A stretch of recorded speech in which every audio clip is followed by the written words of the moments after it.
Hello everyone, welcome back to the channel. In today's video, I'm going to show you how to get out of Safe Mode PS4 and exit. So you just have to first completely turn off your PS4 console by holding the power button.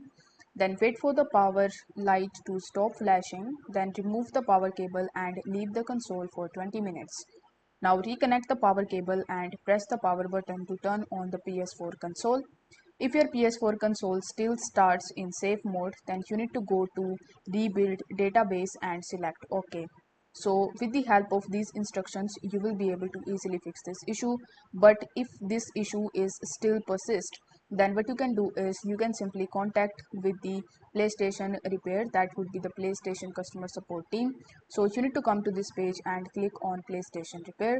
After that, you will be landed in on this page where you just have to try to contact with the customer service of PlayStation. So I hope this video was helpful, and if it was, then don't forget to like the video and subscribe to the channel. Thank you so much for watching.